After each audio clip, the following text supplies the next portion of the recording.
งานเผยแผ่พระพุทธศาสนาของไทยเราในขณะนี้อยู่ในลักษณะตั้งรับมากกว่ารุกไปข้างหน้า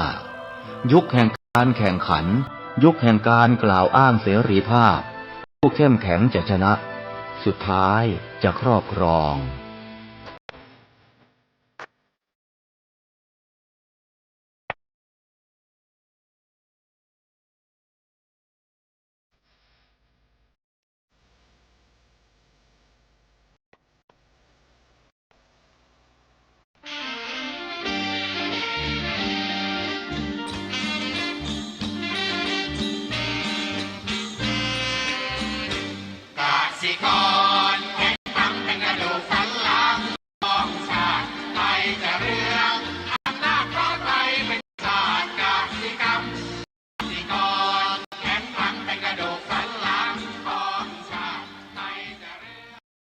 รายการต่อจากนี้ขอเชิญท่านผู้ฟังทุกท่านเข้าสู่รายการดีมีคุณค่าน่าติดตามรายการเกษตรเพื่อชีวิตดำเนินรายการโดยกรมรักเกษตรประสานงานโดยนายพิชัยคงพิทักษ์คณะเกษตรมหาวิทยาลัยเชียงใหม่หมายเลขโทรศัพท์053944030ขอเชิญทุกท่านตามรับฟังได้ณบัดนี้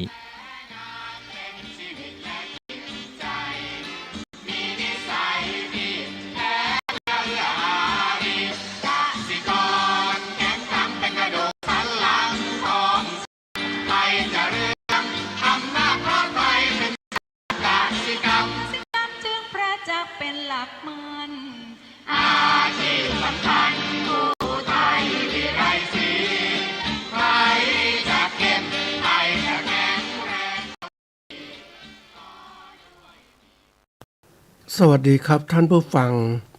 พบกับรายการเกษตรเพื่อชีวิตสำหรับวันนี้เสนอเรื่องคิดบัญชีตอนที่3ก่อนเข้าสู่รายการก็มีธรรมะมาฝากท่านผู้ฟังหัวข้อจากหนังสือพจนานุกรมพุทธศาสตร์ฉบับมนศัพท์เรียบเรียงโดยประเทศเวทีประยุทธ์โตมหาจุฬาลงกรณราชวิทยาลัยพิมพ์เผยแพร่ปี2533หัวข้อธรรมะวันนี้คือมาตรามาตราแปลว่ากริยากำหนดประมาณหรือแปลว่าเครื่องวัดต่างๆเช่นวัดขนาดจำนวนหรือวัดอื่นๆนะครับเป็นมาตราคือ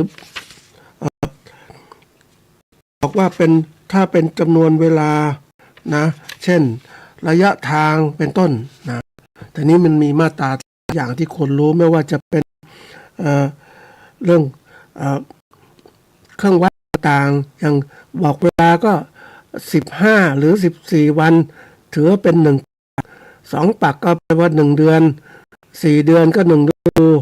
นะ3ฤดูก็1ปีอันนี้เป็นมาตราเวลานะแล้วแต่เราก็เป็นเรื่องคิดกำหนดกันทีนี้คำว่ามาตรามันก็มีความหมายมากมันก็ทุกอย่างเนี่ยเ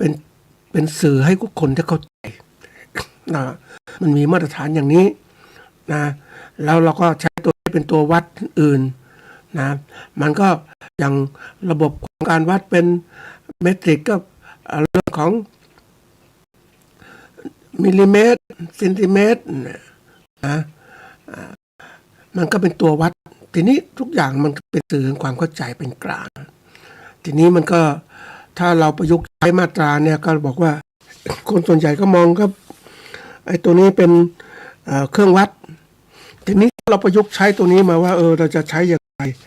นะมาตราเนี่ยกริยากำหนดประมาณหรือเครื่องวัดต่างๆเรามาดูว่าอย่างกรณีอันนี้มันเกี่ยวข้องกับเราก็คือคิดบัญชีเนี่ยคือเรื่องของการเงินของเรา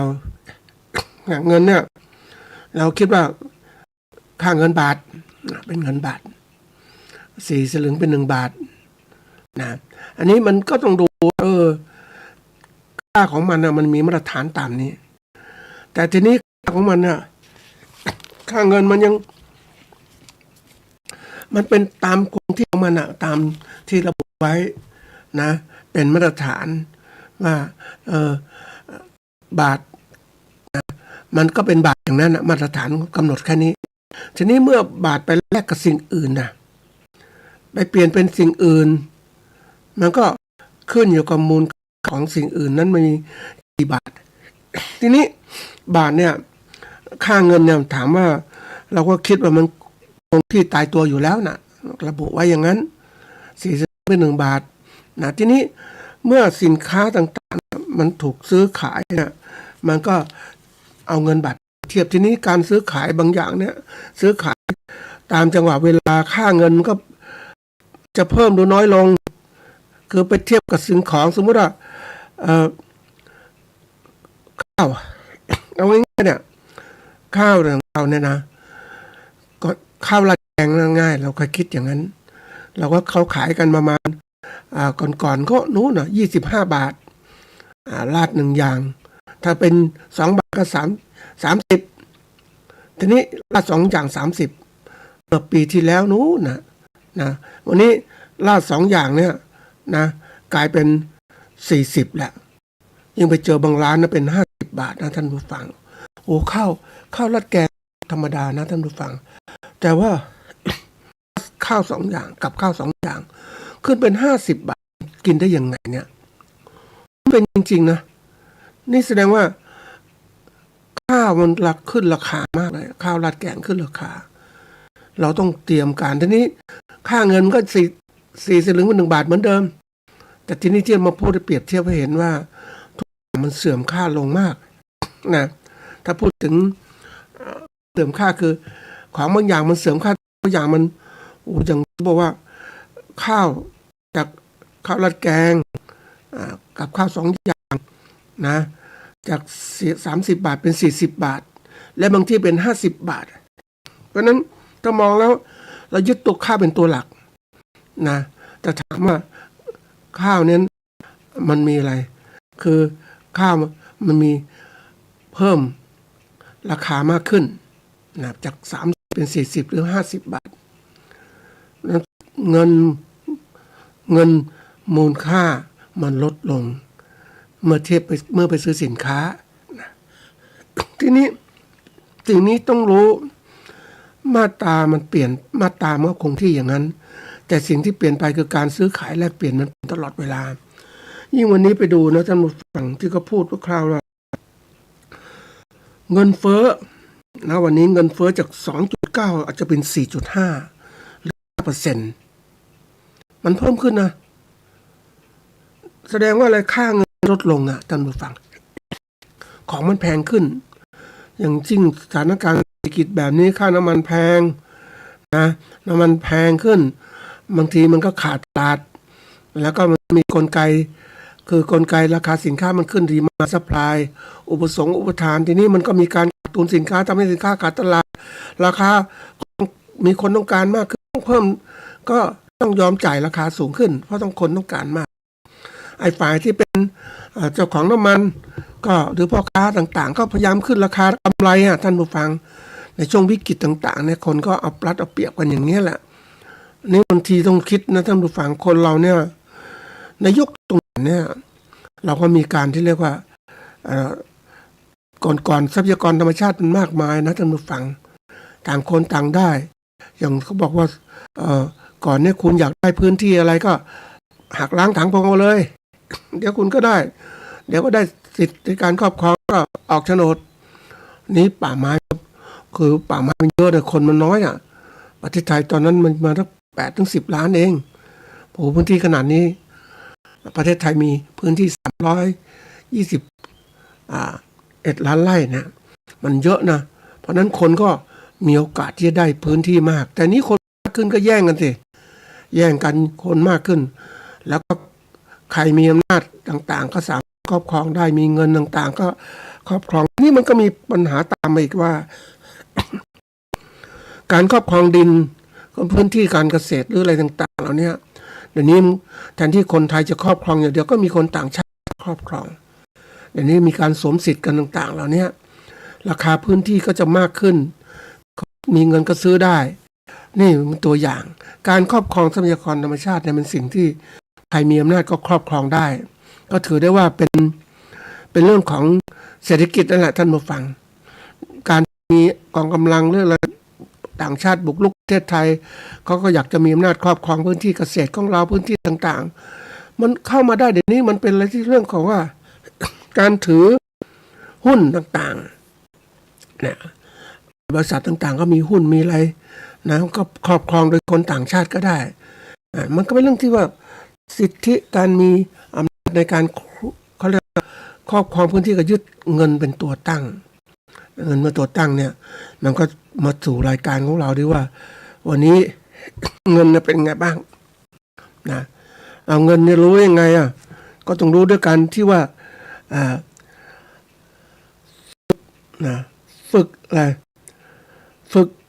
คือคิดบัญชีตอนก่อนเราฝึกเรียนรู้แล้วนะวันนี้คิดบัญชีคือแปลเป็นคำกริยาว่าทำให้ปรากฏเป็นรูปหรือตอบให้เป็นรูปหรือเป็นเรื่องขึ้นในใจหรือแปลว่าใครควรไตร่ตรองไอ้คำว่าบัญชีเนี่ยบัญชีเป็นคำนามแปลว่าสมุดนะสมุดรูปกระดาษสำหรับจดบันทึกรายการต่างๆไว้เป็นหลักฐาน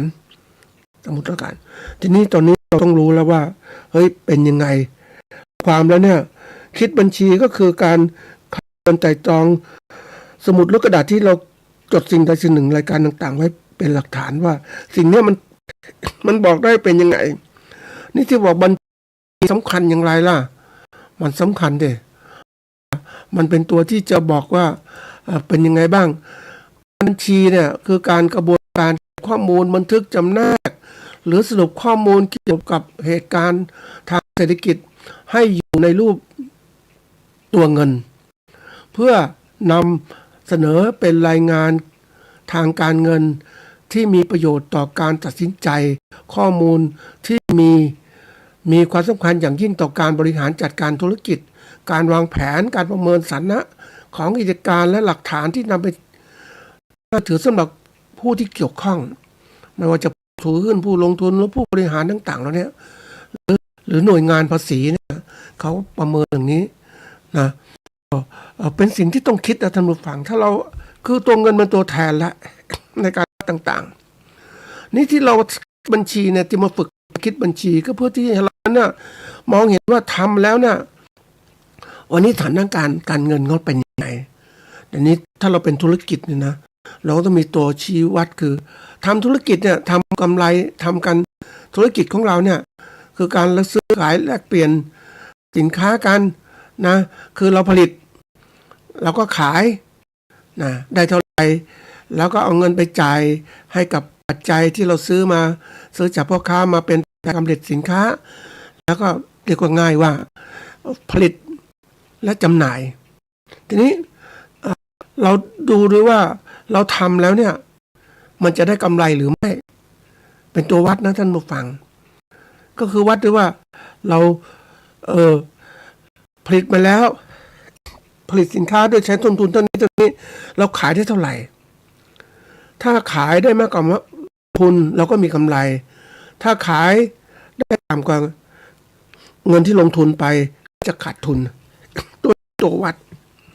คนส่วนใหญ่ไม่ค่อยใส่ใจตรงนี้เพราะว่ามองว่ารายได้เท่านี้มันดีอย่างงู้นดีมากขึ้นแต่ว่ามันค่าจับจ่ายใช้สอยสูงมากคนก็เลยไม่ค่อยใส่ใจตรงนี้เอาแต่ดูว่าได้เท่านี้แต่เคยไปมองว่าเราจะได้นี้เราต้องลงทุนอะไรไปบ้างต้องหัดคิดนะเหมือนชาวนาทำนาเนี่ยทำนาไปจะขายได้ข้าวเกวียนละ1,200 12,000ที่ไหนได้ขายได้เกวียนละ10,000อย่างเงี้ยพ่อค้ากดราคาแล้วขณะเดียวกันนะต้นทุนต่างๆทั้งค่าปุ๋ยค่ายาค่าแมลงค่างานต่างๆเนี่ยเกวียน 7,000 สมมุติเรา 7,000 เพราะนั้นเราก็ได้แค่กำไรคือได้แค่รายได้ที่ได้มาจากข้าว1 เกวียนได้ 3,000 บาทท่านผู้ฟังต่อไร่อย่างเงี้ยแล้วถามว่ามันจะ10 ไร่ได้ 30,000 อย่างเนี้ยแล้วมันท่านหักค่าแรงเราอีกเท่าไหร่ลงไปเท่าไหร่มันจะมีกำไรไหม ไม่มีแน่นอนเลยค่าแรงถ้าเราตั้งตัวเราเองน่ะอย่างน้อยวันละ300 บาทอย่างเงี้ยนะ300 บาทสมมุติเราทำงานปีงเท่าไหร่กว่า3 เดือนต้องเท่าไหร่กว่าจะได้ข้าว1 เกวียนน่ะข้าวหนึ่งต้องใช้เวลาประมาณสัก 90 ถึง 120 วันอย่างเนี้ยกว่าจะตั้งแต่ผลิตจนถึงขายได้เนี่ยโอ้มันคือถ้าคิดแล้วนะมุฟังมันก็น่าปวดหัวเหมือนกันแต่ว่ามันเป็นสื่อบอกว่าเกษตรกรอยู่ในฐานะที่แบบทำเกษตรของเราเนี่ยได้เท่าทุนก็ขาดทุนกำไรก็บ้างหน่อย ไม่ได้มากชาวนาถึงไม่รวยครับท่านผู้ฟังเพราะว่าไม่ได้ขายสินค้าเองพอค้ากดราคาก็เอาข้าวมาขายดูสิข้าวพวกที่ทำธุรกิจการค้าข้าวเนี่ยรวยกันทุกคนท่านผู้ฟัง ตั้งแต่ผู้ที่ซื้อข้าวเปลือกนะข้าวเปลือกเขาคำนวณราคาซื้อข้าวเปลือกแล้วนะซื้อราคาต่ำๆเสร็จแล้วก็เอามาขายเอามาสีพวกที่ขายข้าวเปลือกซื้อข้าวเปลือกขายข้าวเปลือกก็มีกำไรระดับหนึ่งเพราะเป็นพ่อค้าใช่ไหมเขาต้องขายแพงนะสองนอกก็อย่างนี้ทีนี้พวกทำเปลือกให้เป็นข้าวสารก็มีกำไรอยู่ก็ทำอย่างน้อย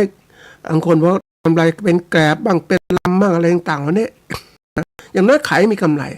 แล้ววันนี้ดูการค้าเนี่ยโอ้โหระบบพ่อค้าผูกขาดรายต่างๆที่ทำค้าข้าวสารนะท่านผู้ฟังโอ้ในห้างต่างๆโอ้เยอะแยะพยายามจะแข่งกันอย่างน้อยมีกำไรทั้งนั้นแหละท่านผู้ฟังเขาค้าขายเนี่ยนี่ตัวที่ผลิตเนี่ยเกษตรกรลำบากไม่มีกำไรก็ได้นิดเดียวอย่างเนี้ยมันไม่พอท่านผู้ฟังคือถ้าคิดละเอียดนะทีนี้กรณีวันนี้จะมาพูดถึงเรื่องของยกตัวอย่างคือเราเองเนี่ยเราคิดว่าสถานการณ์การผลิตมันเป็นสถานการณ์ปกติเรามักคิดอะไรท่านผู้ฟังคิดอยู่ในการปกติแต่เราไม่ได้มองคิดไปข้างหน้าเขาเรียกว่าคือปกติก็เหมือนกับยังไม่เกิดฉันก็รับเขาเรียกมองโลกในเชิงลับโลกนี้ไม่มีปัญหาหรอกทำปัญหายังไม่มีมองเชิงลับปัญหามีแล้วก็ไปทางนั้นมองเชิงลุกเนี่ยปัญหายังไม่มีแต่มองไปเห็นมองไปอนาคตมันจะเกิดปัญหาแล้วนะปัญหาเนี่ยมันจะเกิดมันจะลามยังไงเอาตัวอย่างเช่นจริงขนาดเนี้ยซึ่งนักธุรกิจเขารู้คนที่เป็นนักธุรกิจเขาจะมองเหตุการณ์ข้างหน้า2-3 เดือนหรือเป็นปีขึ้นก็เตรียมการต่างๆเขามองถึงว่าสถานการณ์นะอย่างสงครามเนี่ยนะสงครามเกิดขึ้นนะสงครามสหรัฐกับอาหรับนะเกิดขึ้นปุ๊บแล้วไม่เกี่ยวข้องกับน้ำมันจะขึ้นราคาเท่าไหร่ตอนนี้มันเข้าแล้วใช่ไหมเพราะขาดแคลนก็ต้องขึ้นราคานักธุรกิจเขารู้ว่ามันจะขึ้นราคาแน่นอนขึ้นราคานี้ก็เตรียมการต่างๆบางคนต้องไปขายน้ำมันที่อื่นสำรองไว้อย่างน้อยมีกำไรแน่นอนเลยเพราะคนใช้น้ำมันเป็นเชื้อเพลิงในการผลิตในการเดินทางต่างๆอันนี้เป็นสำคัญไอ้ถามว่าเฮ้ยถ้าคนไม่รู้ตรงนี้มันก็เลยกลายเป็นไม่รู้ก็คือรู้ไม่ชี้ไม่ใช่นะท่านผู้ฟังไม่รู้ก็ชี้ด้วยว่าเป็นยังไงมองให้มันชัดคือฝึกตัวเองในการที่ผู้วิเคราะห์สถานการณ์คือถ้าเราไม่ชี้เนี่ยมันเหมือนกับว่าคนไม่ใส่ใจอย่างวันนี้ทำไมต้องรีบไม่รู้แล้วต้องชี้ด้วยหัดชี้มาเตือนตนชี้ข้างนอกและชี้ข้างในตัวเองเรามีความพร้อมในการรับสถานการณ์ต่างๆไหมอย่างน้อยน้ำมันสงครามเกิดขึ้นปุ๊บนักธุรกิจเขาคิดเลยต้องขาดแคลนแน่นอนราคาสินค้าต้องเพิ่มขึ้นฉันกำหนดยังไงจะมีรายได้ต่างๆเกิดขึ้นยังไงตั้งการหมดเขารู้แล้วว่าสินค้าจะเปลี่ยนแปลงไงมันคือสถานการณ์ไม่ปกติเขาเตรียมการหมดแล้วเขาจึงบริหารลุกออกไปข้างหน้าเลยเขาก็เตรียมการพวกพ่อค้าน้ำมันเนี่ยเขาเตรียมขึ้นราคาของเขาอยู่แล้วทุกที่สถานการณ์ฉวยโอกาสได้ฉวยโอกาสขึ้นราคาได้ขึ้นราคาอ้างเหตุต่างๆอันนั้นถามว่าผู้ซื้อเกษตรกรหรือผู้ซื้อสินค้าเนี่ยจะมีโอกาสไปต่อเถียงเขาไหมและยิ่งถ้าเป็นรัฐบาลที่ผูกขาดพวกเนี้ยมาจากในทุนอย่างเนี้ยก็เรียกว่าปล่อยให้มีการผูกขาดปล่อยให้มีการขึ้นราคารัฐบาลก็บอกตาเฉยมองควบคุมไม่ได้มันบริหารเป็นระบบอย่างนี้นะทั้งที่มันเหตุมีผลในการขึ้นราคาสินค้า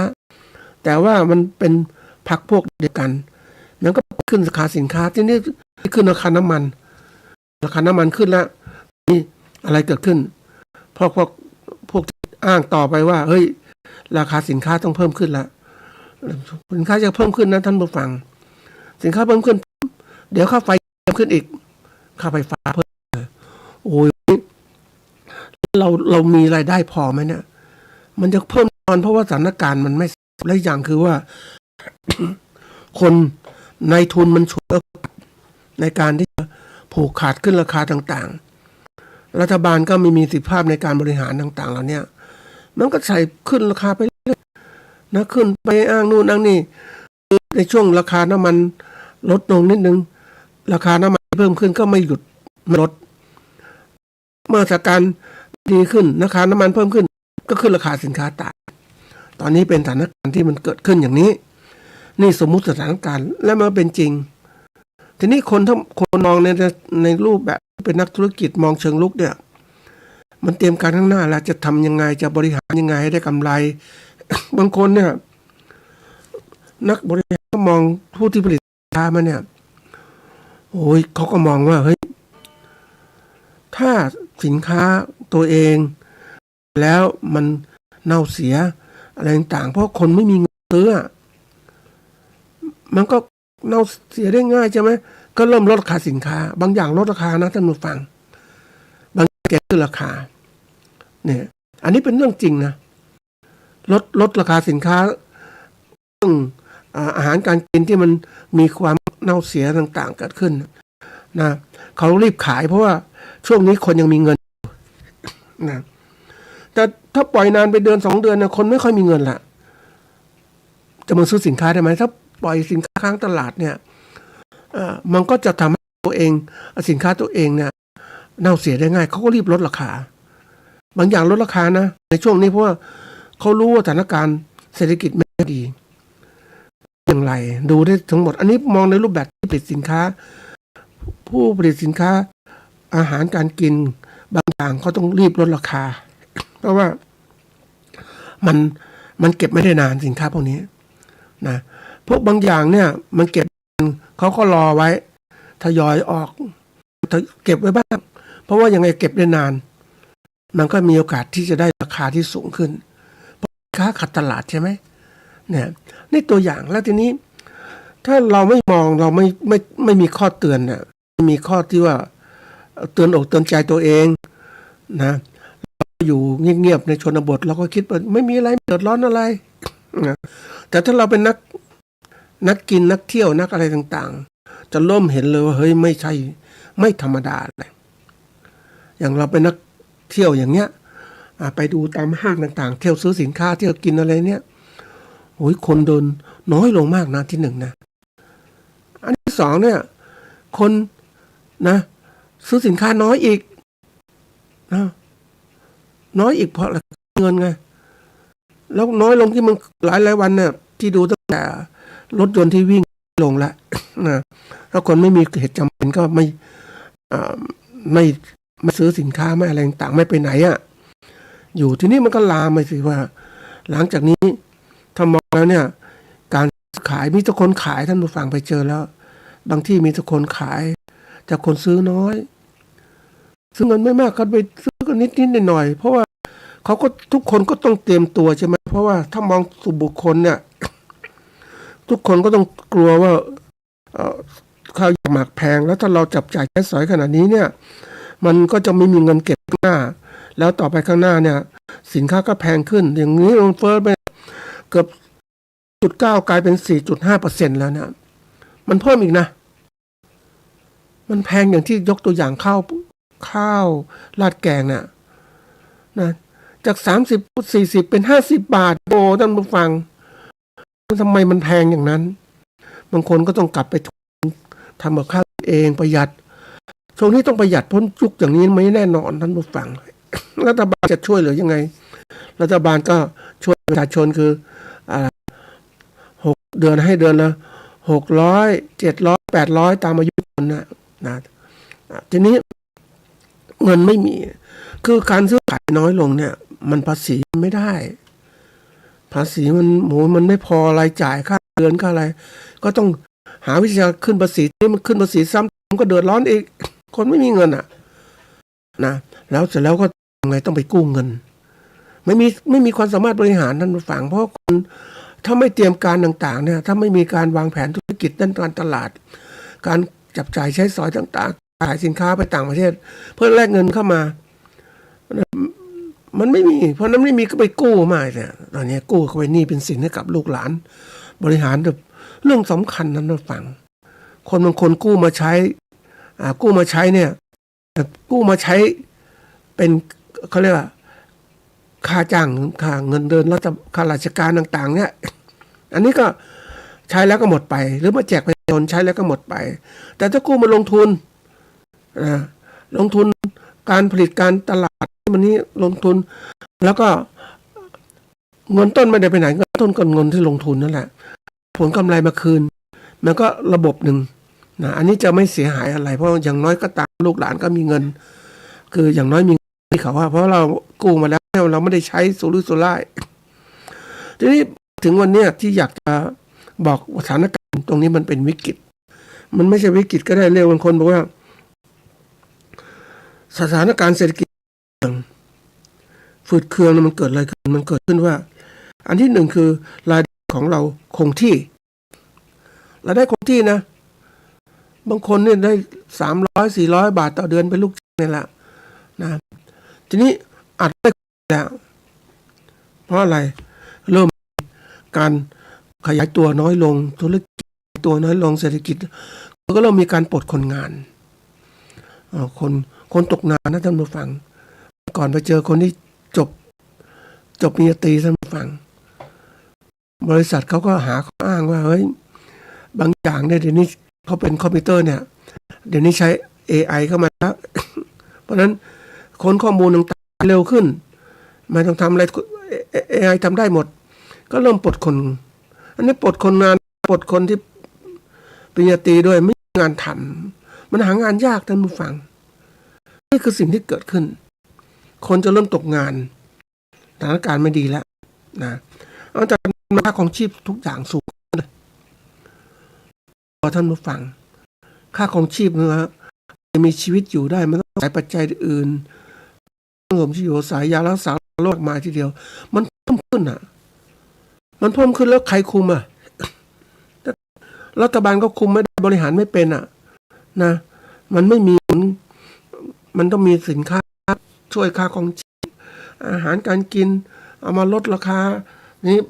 ชุดนี้มารัฐบาลชุดนี้มันไม่เก่งเรื่องนี้จนสมัยที่เศรษฐกิจตกต่ำตั้งแต่ต้มยำกุ้งหรืออะไรต่างๆเนี่ยแต่ก่อนมีตรงค้าราคาประหยัดนะคือตัดพ่อค้าคนกลางออกไปกระทรวงพาณิชย์ก็มาค้าขายช่วยสินค้าประชาชนนั่นนี่มันไม่ทำปุ๊บมันก็มีค่าของชีพประชาชนสูงขึ้นรายได้เท่านี้จะเป็นอย่างไรนะอันนี้สำคัญมากทีนี้วันนี้มาดูที่บอกว่ายกตัวอย่างชั่วโมงที่แล้วเนี่ยพูดถึงว่าถ้ามีรายได้วันละ400อันนี้พูดถึงสำหรับคนที่มีเป็นผู้ใช้แรงงานนะท่านผู้ฟังผู้ใช้แรงงานนะก็จะไม่ค่อยมีเรียกว่าส่วนใหญ่จะหาเงินจากค่าจ้างนี่แหละที่เขาจ้างมาเนี่ยนะแต่ถ้าเป็นเกษตรกรมันต้องคิดเป็นรายพืชผลอย่างน้อยข้าวประมาณ 3-4 ถึงจะคำนวณได้มันยาวนะถ้าเป็นธุรกิจบริษัทต่างๆเนี่ยมันก็ขายเป็น4 เดือน8 เดื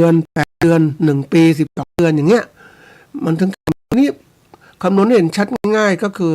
ก็เลยเอาค่าจ้างแรงงานมาเนี่ยมันง่ายเร็วเพราะว่าวันหนึ่งเราทำได้รู้ยังไงบ้างอย่างที่บอกว่าสมมติวันเราได้ของเรา400 บาทแต่เราต้องจ่ายค่าอาหารวันหนึ่งข้าว3 มื้อเนี่ยก็มื้อละ50ก็30ตีง่ายๆเนาะเครื่องนุ่งห่มคือเสื้อผ้าเก็บแต่งเนี่ย40 บาทค่าที่อยู่อาศัยค่าเช่าต่างๆคิดว่าวันละ100 บาทเนี่ยเหมือนคนพักโรงแรมเนี่ยไปเจอคนที่เขาโรงแรมต่างๆมันไม่มีคนพักเขาเรียกค่าพักโรงแรมเดือน 3,000 กว่าบาท นะก็คิดเป็น 3,000 ค่ายารักษาโรควันละ20สมมติบวกไปเนี่ยค่าแรงงานค่าเดินทาง40 บาทต่อวันนะเป็นค่าน้ำมันค่าสึกล้อเครื่องจักรต่างๆเนี่ยเพราะนั้นวันหนึ่งจะใช้ประมาณ350 บาทถามว่าเฮ้ยถ้าเป็นอย่างนี้นะกำไรที่เราได้เนี่ยก็ได้เท่าไหร่ก็300-400ลดได้350เกินวัน50 บาทอันนี้ใช้จ่ายอย่างเต็มที่เนาะนี่เราปรับปรุงอีกว่าทำยังไงดีเราลดค่าใช้จ่ายยังไงบ้างจากลดค่าอาหารจาก150ก็เหลือ100ค่านึ่งเครื่องนึ่งห่มก็บอกประหยัดในใช้ประหยัดไม่ต้องซักบ่อยก็เหลือ30ค่าอยู่อาศัยก็พยายามไปนอนที่ไหนหรือว่าพักโรงแรมที่ถูกกว่านั้นอีกเหลือ80 บาทยารักษาโรคไม่ป่วยแล้วก็ไม่ใช้ค่าเดินทางก็ยังคงที่อยู่แล้วมันจะมีแนวโน้มที่เพิ่มขึ้นอีกรวมแล้วเนี่ยก็ประหยัดได้หมดแล้วนี่ขนาดประหยัดนะก็จ่ายค่าใช้จ่ายก็250เพราะนั้นถ้า400 บาทลบไป250ก็มีรายได้เขาเรียกว่า150ทีนี้150นี่เป็นรายวันนะท่านผู้ฟังไอ้พวกไม่เป็นรายวันบางบริษัทเนี่ยเขาเดี๋ยวนี้ที่บอกว่าเขาไม่จ้างเป็นรายเดือนนะเจ้าของธุรกิจเจ้าของผู้ที่ใช้กรรมกรเนี่ยนะผู้ใช้แรงงานเนี่ยเขาจะจ้างเป็นรายวันเขาไม่จ้างเป็นรายเดือนในพวกก่อสร้างต่างๆเนี่ยจ้างรายวันทั้งนั้นเพราะว่ามันมีวันหยุดจะได้ประหยัดเขาจะจ้างเป็นรายเดือนสำหรับผู้ที่เป็นนักบริหารผู้ที่เป็นฟอร์แมนต่างๆในการคุมคนงานนะอันนี้เป็นตัวอย่างแหละเขายอมจ่ายรายเดือนอย่างพวกทำความสะอาดอย่างเนี้ยเดี๋ยวนี้ไปโอ้ยจ้างรายวันทั้งนั้นเลยเราฟังเพราะว่าอะไรเพราะว่าจะได้ไม่รับผิดชอบคือวันต่างๆก็ไม่ต้องจ่ายนะทีนี้ก็มีการประกันตนต่างๆก็มีการประกันอีกประกันชีวิตประกันนู่นประกันนี่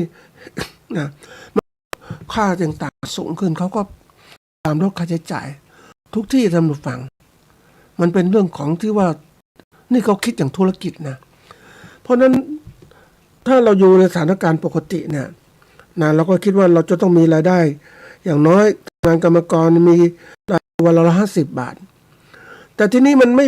ไม่ปกติแล้วเป็นสถานการณ์ที่ว่าเราเข้าสู่ของการยุคข้าวยากหมากแพงอะไรก็เพิ่มขึ้นเลยก็เพิ่มขึ้นไม่หมดอะคนต้องไม่มีเงินโอ้ประหยัดกันมากนะท่านผู้ฟังต้องประหยัดนะประหยัดทีนี้มันหดเศรษฐกิจถ้ามันเกิดเขาเรียกว่ามันจะมีเศรษฐกิจที่เรียกชะงักงัน ชะงักงันคืออะไรหยุดชะงักไม่อยากจะเดี๋ยวนี้อย่างเอาตัวอย่างเช่นโรงงานซีเมนต์เนี่ยหยุดทำการโรงงานบางที่หยุดทำการเพราะอะไรค้าขายไม่ดีท่านผู้ฟังค้าขายไม่ดีเพราะนั้นสินค้าก็ค้างสต็อกเยอะแล้วก็ลงไปก็มันก็คือมันสินค้าแต่ก่อนถ้าโลกมันเศรษฐกิจมันดีเนี่ยการก่อสร้างการอะไรต่างมันก็เป็นขึ้นไปตามปกติมันผลิตสินค้าไปคนก็ซื้อไปใช้นี่มันเศรษฐกิจมันเหมือนกับว่ามันติดชะงักงานคือคนไม่ก่อสร้างคนประหยัดนะท่านประหยัดมากบางทีนั้นนึกถึงเอาตัวอย่างเนี่ยไปบริษัทรถยนต์นะท่านผู้ฟังเขาก็ไม่ก็ซื้อคนก็ไม่ซื้อรถเท่าไหร่นะแล้วมันแพงพยายามประหยัดใช้มอเตอร์ไซค์ได้ก็ใช้นะเขาใช้อย่างนี้ทั้งนั้นแหละท่านผู้ฟังเพราะสิ่งที่ไม่แน่นอนนะอะไรต่างๆไม่แน่นอนก็คนก็พยายามจัดการตัวเองให้ปลอดภัยอะไรต่างๆที่เป็นหนี้เป็นสินก็จะไม่จับจ่ายใช้สอยประหยัดอันนี้ประหยัดจริงๆหลายคนประหยัดมากไปดูพวกเอาง่ายๆเนี่ยสินค้าเครื่องใช้เครื่องครัวใช้ไฟฟ้าต่างๆค้าขายไม่ค่อยดีฟังเพราะคนไม่มีเงินจะซื้อคนก็ประหยัดเดี๋ยวนี้เข้าสู่ยุคประหยัดมากๆเจ้าของธุรกิจก็ถ้าไม่ได้ก็ต้องปิดกิจการบ้างเพราะว่าคนงานก็เยอะใช่ไหมต้องอยู่ไปขายสินค้าไม่ได้ทำไงไปแล้วสินค้าไม่มีคนซื้อทำไงผลิตทำไมก็หยุดซะบ้างเนี่ยนี่คือตัวอย่างพอหยุดแล้วเนี่ยมันก็เกิดชะงักงันอะไรเพราะแค่ที่ว่าเศรษฐกิจแทนที่จะรุ่งเรืองค้าขายรุ่งเรืองต่างคนต่างค้าขายมันก็หยุดชะงักหยุดชะงักปุ๊บเอาตัวอย่างเห็นของจริงเนี่ย นะคนเอามะม่วงไปขายมะม่วงตอนนี้ยกมะม่วงนะมะม่วงในตลาดนัดตลาดอะไรต่างๆนะโอ้โหสินค้าพ่อค้าแม่ค้าเยอะนะขายกับราคาพยายามจะพยายามให้มีกำไร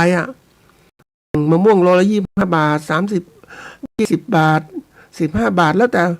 นะที่ไม่มีคนซื้อทั้งมือฟังไม่มีคนซื้อคนนี้มาขายวันนี้ขายไม่มากงวดหน้าก็ไม่มาแล้วทำมาต้องขาดทุนสินค้าขาดทุนสินค้าเกษตรขาดทุนง่ายๆนะถ้ารักษาไม่ดีขายไม่ดีเนี่ยขาดทุนเลยนะเพราะฉะนั้นนี่คือตัวอย่างแล้วเสร็จแล้วมันหดสินค้าอุตสาหกรรมก็เริ่มหดแล้วหดตัวเพราะนั้นเกิดชะงักงานในการผลิตสินค้าหดตัวมากคนก็เริ่มตกงานคนไม่มีรายได้เอาตัวอย่างเช่นของจริงดูแรงงานจากประเทศที่เข้ามาทำการผลิตสินค้าแล้วเสร็จแล้วสินค้าผลิตของจีนขายในอเมริกาไม่ได้เพราะขึ้นสีมันแพงก็มาขายที่ประเทศไทยขายนู่นกันนี่ทีนี้โรงงานมันมีสินค้าเยอะผลิตมาเยอะทีนี้มันขายไม่ได้ต้องปลดคนงานใช่ไหมหยุดชะงักการผลิตนี่คือตัวสำคัญเราต้องหัดคิดประเมินข้างหน้าเลยว่าเฮ้ยมันเป็นอย่างนี้เราทำยังไงต้องหัดคิดนะอย่างที่เคยตอนที่แล้วเคยพูดหลายเรื่องว่าเราเองเนี่ยเราทำงานของเรามีรายได้เนี่ยเราไม่เคยคิดสถานการณ์ข้างหน้าเลยสถานการณ์ข้างหน้าที่เราจะต้องถึงภาวะของการที่ว่าตอนแก่ชราเราไม่มีเงินเนี่ยเราจะอดอยากอย่างไรนี่คือการสมมุติสถานการณ์ที่มันไม่เป็นปกติแหละเพราะปกติเหล่านี้เราแข็งแรงทำงานหากินได้มีเงินมีทองได้จับจ่ายใช้สอยได้สนุกสนานมีความสุขแต่เราไม่ได้เก็บเงินเพราะเราก็มีความสุขมีเงินซื้อสินค้าซื้อนู่นซื้อนี่เราไม่ได้ออมท่านผู้ฟัง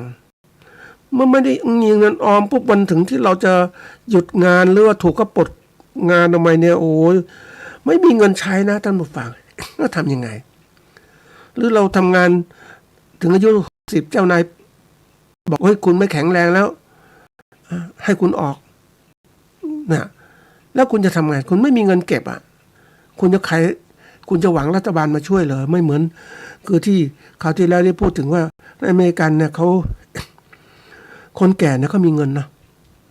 ที่เมื่อทำอาชีพต่างๆที่มีช่วงเวลาเนี่ยเขามีเงินให้เขาเรียกว่าหลายเดือนเพราะว่าการทำงานเนี่ยก็เขาเรียกเสียภาษีแล้วภาษีทุกอย่างนะหมูเสียมากจริงๆนะเพราะฉะนั้นรัฐบาลใช้ภาษีเหล่านี้เก็บจากที่คนทำงานไม่ว่าจะจับจ่ายใช้สอยเขาเก็บภาษีสูงมากเพื่อเอาเงินเหล่านี้ไปพัฒนาประเทศขณะเดียวกันก็มาจ่ายให้คนต่างๆนะเพื่อจะคนชราต้องได้มีเงินจับจ่ายใช้สอยได้มีโอกาสคุยกับพวกที่อยู่อเมริกาเนี่ยเขาไปทำงานนะทำงานเอกชนเนี่ยแล้วก็ตอนแก่ชราปุ๊บเขาก็มีมาประเทศไทยรัฐบาลก็เลี้ยงมีเงินอย่างน้อย 3-4 หมื่นบาทต่อเดือนเนี่ยเป็นค่าที่แล้วแต่การอาชีพของเขานะนี่ประเทศไทยเรามีไหมไม่ต้องฟังเราก็ไม่มีใช่ไหมเรามีตอนนี้ที่พยายามจะทำก็คือเดือนหนึ่งสำหรับผู้สูงวัย60 ปีก็ได้เดือนละ600 บาท70 ปีก็700 80 ปีก็800 บาทต่อเดือนนี่เงินช่วยเราคงไม่เหมือนกันล่มสลายเหมือนกับประเทศที่ว่าประเทศเวเนซุเอลาที่แบบว่าเงินรัฐบาลช่วยหมดเลยสักอย่างมากมายทีเดียวทีนี้มันล่มสลายเพราะมันไม่มีเงินมาจ่ายนะมันมีแต่หนี้สินวันนี้ประเทศไทยน่ะอย่างที่บอกว่าคือหารายได้ไม่พอมันมีหนี้สินที่ลุงลังไม่อีกหนี้สินครัวเรือนก็สูงเนี่ยเห็นไหมมันต้องทำยังไงนะต้องหัดใช้หนี้ท่านผู้ฟังถ้าอย่าไม่ใช้หนี้นะบางคนก็ทำล้มละลายต่างๆแต่วันนี้มานั่งดูให้สถานการณ์นี้มันจะตัวที่ทำให้เรารู้ยังไงบ้างก็ต้องมาคิดบัญชีนั่นแหละไม่มีใครมาบอกเรานะท่านผู้ฟังเดี๋ยวนี้คนเขาเรียกคนเนี่ยเขาเรียกมันไม่เหมือนคนนะไม่ใช่เหมือนคนเนี่ยมันคิดต่างๆมันมีความอายบางคนเขาเรียกว่าหน้าบาง อย่างคนบางคนถ้าแต่งตัวสบายๆคนที่มีเงินเนี่ยเขาแต่งตัวสบายแต่คนไม่มีพยายามแต่งตัวให้มันดีก็ไปกู้หนี้ยืมสินมาซื้อเสื้อผ้าใส่ดีๆคือเอาหน้าไว้ก่อนนะบางคนนี่ท่านผู้ฟังยังคิดถึงแบบอย่างช่วงก่อนๆเคยเล่าถึงเรื่องสถานการณ์ของเกษตรกรเนี่ยช่วงที่เศรษฐกิจดีๆก็มีเงินซื้ออะไรไปซื้อรถนะซื้อรถมันไม่ถ้าพูดถึงแล้วเนี่ยรถยนต์ซื้อไปเนี่ยมันก็เสื่อมค่าลงทุกวันนะอันที่หนึ่งอันที่สองค่าน้ำมันก็แพงแล้วรถไม่ได้ใช้ทุกวันซื้อมามันใช้ไม่คุ้มท่านผู้ฟังมันก็จอดเสริมราคาอยู่ใต้ทุนบ้านเห็นไหมแทนที่มีเงินไปลงทุนต่างๆแต่ถามว่าอยากมีรถพวกสะดวกสบายนะพวกที่เคยได้พบกับพวกที่เขาเรียกว่ารวยจากขายที่ดินขายที่ดินคือในช่วงเศรษฐกิจเฟื่องฟูในทุนก็มาซื้อที่ในการทำเป็นอุตสาหกรรมทำนู่นทำนี่เพราะฉะนั้นซื้อที่จากชาวนานี้ก็เลิกทำนาละก็มีเงินเนี่ยก็ไปซื้อรถยนต์มาใช้แล้วถามไม่มีชีพอื่นสำรองไหมไม่มีไม่เคยคิดอะไรก็คิดว่ามีเงินลำบากมานานนะขอมีเงินมีรถใช้แต่มันหมดไปทุกวันท่านผู้ฟังคือมันเงินถ้ามีเงินแล้วไม่ลงทุนไม่ลงทุนในสิ่งที่มีคุณค่ามันงอกเงยได้มันลงทุนในสิ่งที่แบบมันสูญเงินไปมันซื้อรถยนต์หายไปทุกวันนะมันก็กลายเป็นว่าลงทุนแล้วไม่มีคุณค่ามันก็กลับไปว่า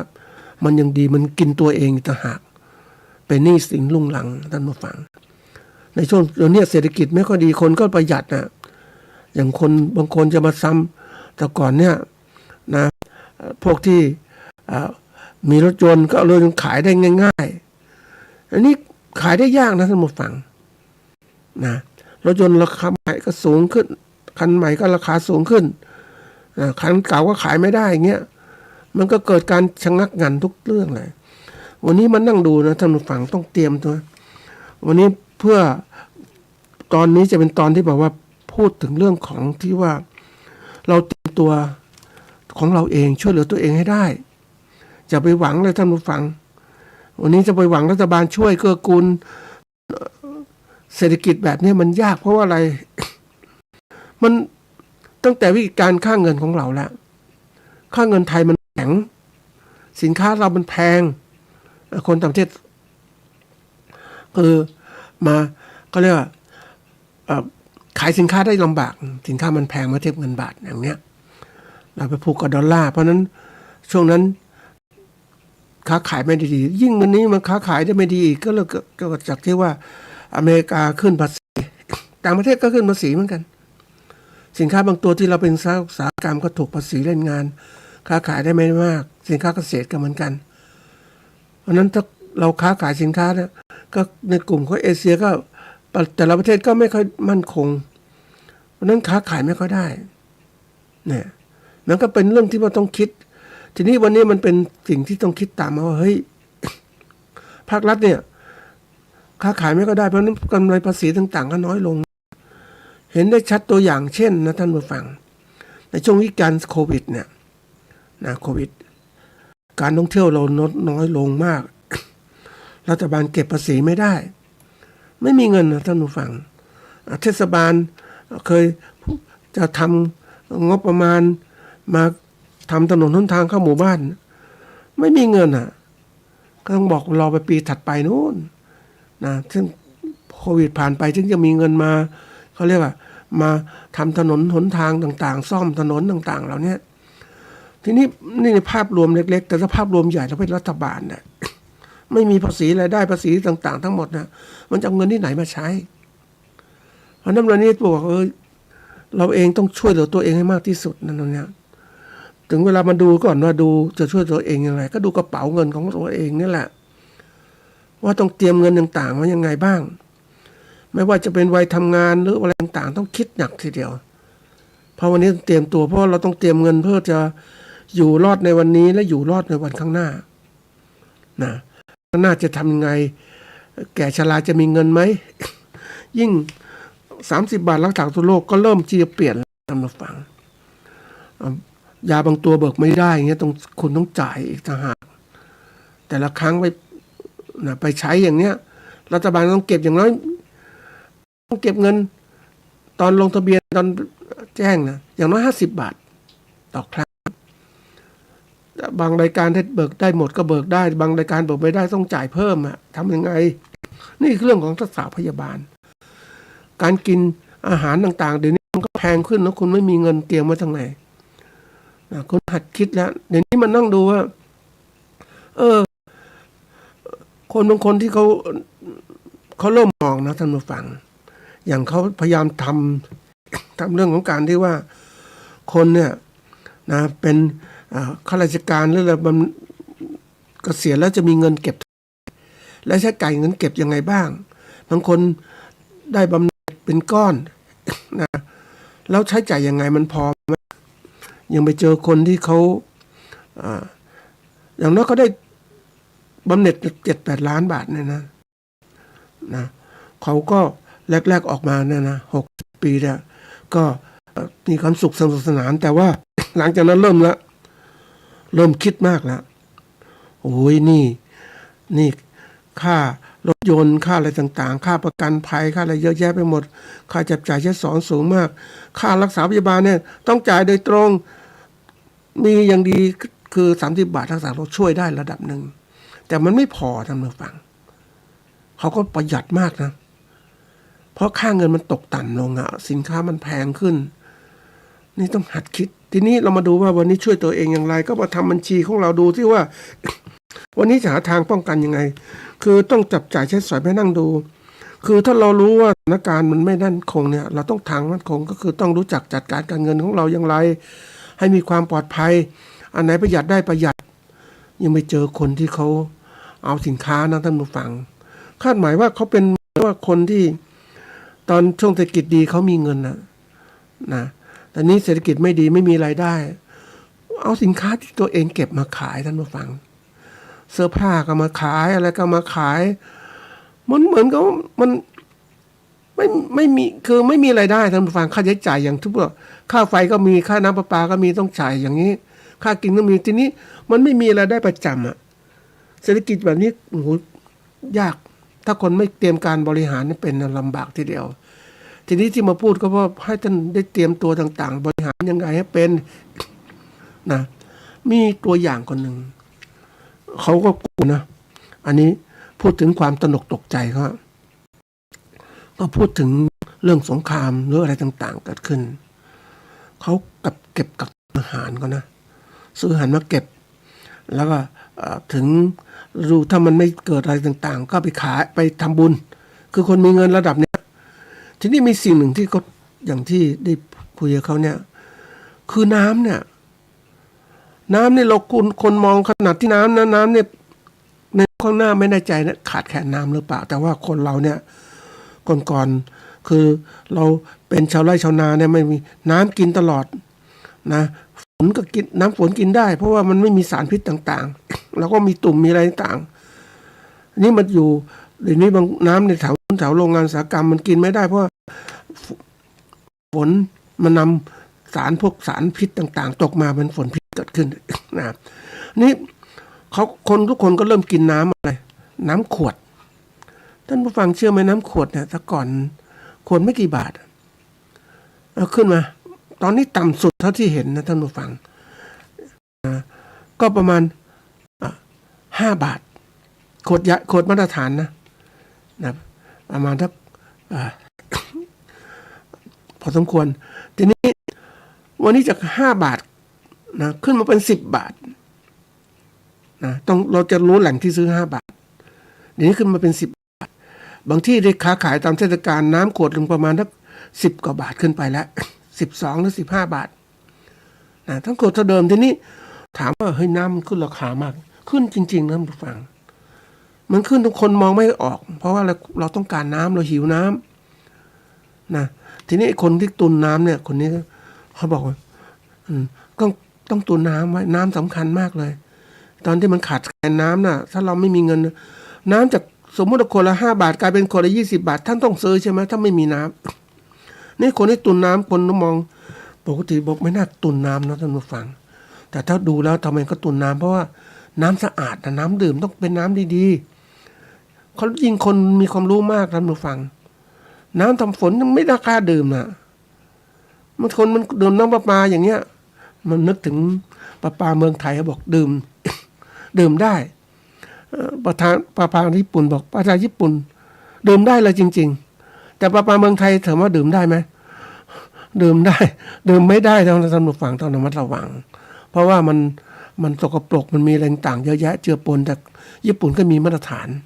นี่ของเราเองถ้าเราหวังจะพึ่งน้ำประปาอย่างเดียวไม่ได้ต้องหัดพึ่งนี่เป็นตัวอย่างในการมองเตรียมต่างๆทั้งหมดในการที่จะดูว่าตัวเราปลอดภัยอย่างไรบ้างเตรียมการอย่างน้อย